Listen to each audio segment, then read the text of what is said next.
My sister-in-law is in love with my husband and has become a serious concern, and I believe it's best to uninvite her at our baby shower. AITA, if I uninvite my 32F, SIL, 30F, I'll call her Tina, from my baby shower because I think she's in love with my husband? My husband, 33M, and I met each other at a ski lodge 9 years ago. I was with my young daughter and a female friend and her child. My husband was with his 2 brothers and 3 sisters and a few friends. There was a singing competition and both of us were set up by our friends to enter it. Sparks flew during our duet and the rest is history. Back to our first meeting. This was the first time I caught on to my SIL's disturbing behavior. After the singing competition, he and I went to the cafe to chat. His middle sister, Tina, who was adopted at birth, came storming up to us and demanded he come back to their group. She never looked at me and whined when he shut her down. She ran off crying and apparently took her sister's room keycards and locked them out, so they had to stay with the friends in their room. Fast forward to when we bought a house together. We had a housewarming and invited family and close friends. Tina showed up in a sexy club outfit. She ignored me the entire time and hung all over my husband, BF at the time. She kept recalling tales of them when they were little and how close they were. She'd kiss him on the cheek, hug him, and touched his arm when laughing. He was visibly uncomfortable, so I stepped in. At first, I just thought she had a crush on him, but the way she was acting looked like she was the girlfriend and not me. She was going around reminding/telling everyone that he used to say he never wanted to have kids, but now he's playing daddy to my daughter. One of my friends said she thought Tina was weird for talking about how hot his modeling photos were when he did print work back in college, and that her favorite photo was of them at a beach in Hawaii during a family vacation a few years back. The most bizarre thing she told a few people was that he had never dated a woman of color before, and now all of a sudden, he's in love. It's only bizarre to me because she's biracial, so I don't know why this would bother her, unless she's jealous of me because she wished she were me. Then things go south at the end of the night when he gets down on one knee and proposes to me. She started crying and ran to the restroom. Their dad went to check on her and then drove her home. I knew exactly why she was upset, but my husband always equated her behavior to jealousy because she never had healthy relationships. After that tantrum, she skipped our wedding, baby shower, our children's birthday parties, and other family events that we attended. I was fine with extending invitations because I knew she wasn't going to show up. She had some sort of mental breakdown and was in and out treatment for years. Now I have to say, I wish nothing but the best for her, and I don't know what kind of issues she's going through, but I don't want her disrupting our peace. I'm currently pregnant and our baby shower is at the end of this month. I'm having it a few months early because I'm at risk for going into labor early, like I did with my other 2 children. My MIL called to RSVP and stated Tina would be riding with them and if it was okay if she brought her new boyfriend. I was surprised because we hadn't seen her in years, but I was apprehensive to agree. Eventually, I did agree and hoped that she resolved whatever caused her so much distress when she was around my family. Well, it took all of 24 hours for her to start her nonsense. She texted my husband paragraphs at 3 a.m., telling him how she felt about our family. First, she went on to say how much she missed them being close and how I came in and destroyed their close relationship, when I barely said 50 words to her in 9 years. She asked him if he was happy with his life, because again, he used to say he never wanted kids or to get married. She then asked if he thought about her in all this time and if he could meet up with him before the shower and talk alone, face to face. That was the last straw for me. I asked my husband if he knew she was in love with him and he just shrugged and said he didn't doubt my theory. Apparently, when she was 11, she asked if they could cuddle and kiss and he said no. He admits her behavior since then has always been weird and dramatic, but he didn't pay her much attention because there were many siblings and they all hung out all the time. I asked him if he could uninvite her and this new boyfriend because I think she's going to bring drama to our baby shower. He said he wants to talk to his parents first to see what kind of state she's been in, but I know in my gut that she's ready to ruin our day with her theatrics. So AITA for wanting to uninvite her to the baby shower? Edit. For those of you wondering if anything intimate ever happened between them, the answer is no. I am 100% certain of this. He has a total of 3 adopted siblings, 2 F and 1 M. He says he sees them as blood-related siblings, because the 3 of them were adopted at birth. He's the second youngest, and they're all within 1 to 4 years of each other, so all he knows them as siblings. He said he chooses to ignore her because she's always been dramatic. He's always worried about her physical safety because she suffered from depression for as long as he can remember, so he tries to handle things gently. He's not opposed to uninviting her, but he does want to know what his parents think about her mental state and whether she can behave. Second edit, so I keep seeing something about High School Musical. I'm a little too old to have watched that show/movie, but didn't know about that plot. I changed some details of how we met so this post wouldn't be immediately recognizable, but it's very much, unfortunately, my life right now. My husband is on his way home right now, despite having another 3 hours left at work, because his phone kept blowing up. He didn't sound good on the phone, but he wouldn't tell me what was wrong. I don't want to call back his mom and other sister to ask what's going on, but I'll try to post an update when, hopefully, we come to a final solution because I'm stressed and over this. Update. This will probably be my last update since my husband and I decided that we need to be completely removed from SIL's drama/trauma so we can focus on having a healthy pregnancy and family life. I have an appointment with a perinatologist, a high-risk prenatal doc, tomorrow morning that was scheduled weeks ago, to check on the baby. Thank you to those who were concerned about me and the baby. So I don't even know where to start, so I apologize if this update seems all over the place. I also have to point out for the person who went through my comment history. I switched the numbers, genders, and event details so I wasn't as easily identified in real life.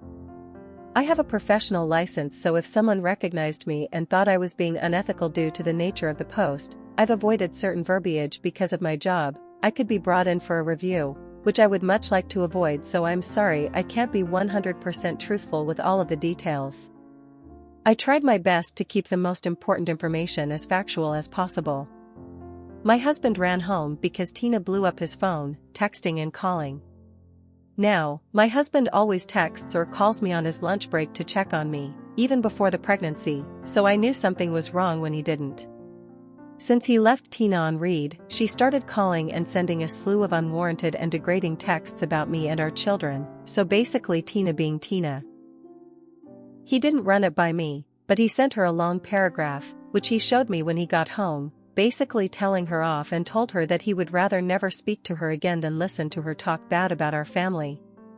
He told her she would never be invited to any of our family functions and that she needed to check herself back into the hospital if she thought their sibling relationship was ever closer than it actually was. He closed it by saying he would let the family know the reason she was uninvited and that he hoped she's either seeing a therapist or would find one immediately. I'm not surprised at his response, because the things she said pushed him to that breaking point. I think the worst thing she said was that my 2 miscarriages years ago, which would have been our first child together, was caused because we don't actually belong together and that my body couldn't even carry any of my children to term, 32 and 33 weeks deliveries. I expected her to bring something like this up, but I could tell it really hurt him, and that's why he didn't hold back from her. He then blocked her and told me he's changing our phone numbers. He called his parents and the oldest/bio sister, whom he is close with, and explained to them why she's never allowed to visit our home. He shared all of their text exchanges, and they were mortified. He asked them not to share our address and when we changed to new numbers. They assured us that none of them shared this information with her because she actually asked for his work schedule and mentioned driving up a day early to surprise him.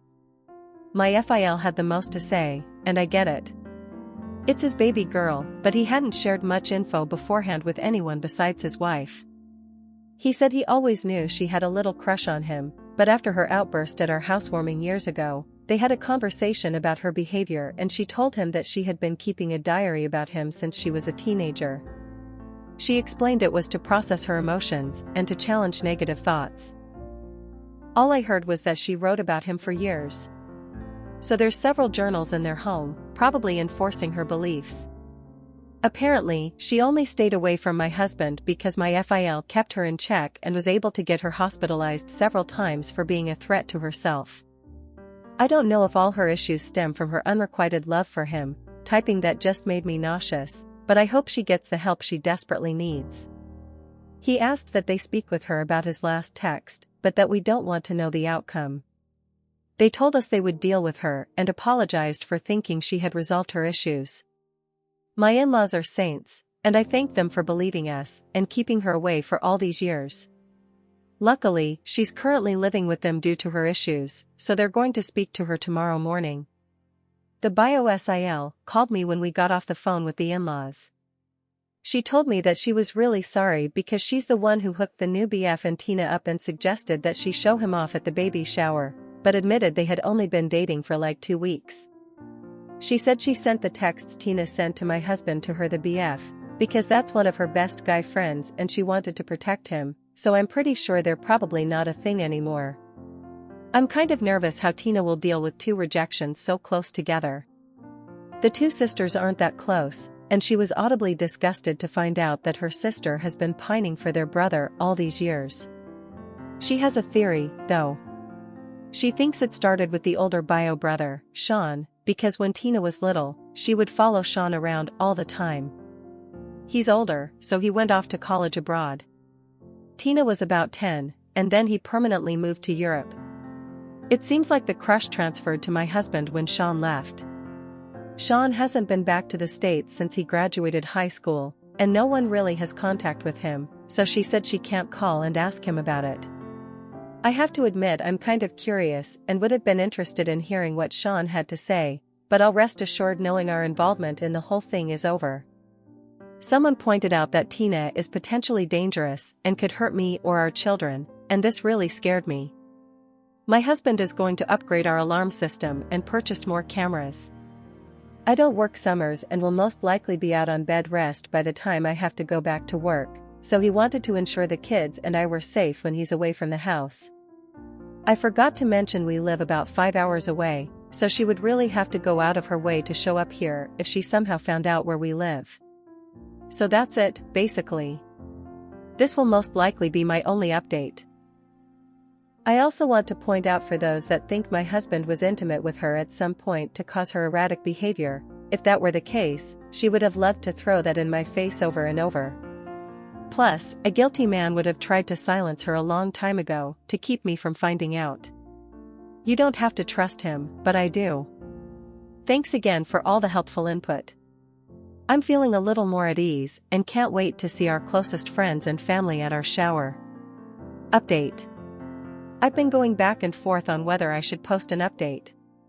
Many of you posted supportive feedback and some were kind enough to share their experiences with obsessive persons and how I should handle my situation, so it helped me write this update. I included Tina's initial texts after we changed our phone numbers. We were receiving calls from her on our house phone from her work number, but we disconnected it once we found out it was her. I wasn't sure how to organize my thoughts on this post, but I think it will be easier to give an update by listing each person involved. Again, I had to alter some information because of my career and the fear of being doxxed. Tina, it's been quiet for a few weeks because Tina is currently receiving treatment. At first, I thought it was going to be messy because she found out my husband's new number and texted him several times, attached. He ignored the texts and blocked her. Her reaction to this rejection caused issues for her, losing her job, relationship, etc., but ultimately, she is getting help now and I hope this time she can heal from whatever it is that is keeping her from living a happy life. Sean, many people speculated that my husband or Sean did something to Tina that caused her obsessive behavior. First, I thought Sean was my husband's biological brother. This was my assumption because he looks like their father in the pictures I've seen in family photo albums, and my husband never referred to any of his siblings as the adopted one, which I love, but it has caused some confusion on my end because only 2 of them stand out from the others. This is important to mention because it explains Sean's departure from the family. Sean left after high school because he found his birth family in his native country. He searched for his birth parents all senior year of high school and found older siblings. His parents are deceased, but he started visiting his siblings while studying abroad. He became heavily involved with their religion and customs. After college, he cut ties with my husband and his whole family. My in-laws received a few postcards at first, but they haven't had any contact with him in several years. I can't say definitively whether I believe something happened between Sean and Tina, but his departure makes sense and I can only hope nothing happened. My husband again, I want to make it 1000% clear that there's no doubt in my mind that my husband never aided in Tina's obsession. Those who are doubtful, I get it, but respectfully, I trust my husband implicitly. Me, I feel like a weight has been lifted, even if temporarily. My baby shower was amazing, and knowing she was far away getting help allowed me to fully enjoy my friends and family.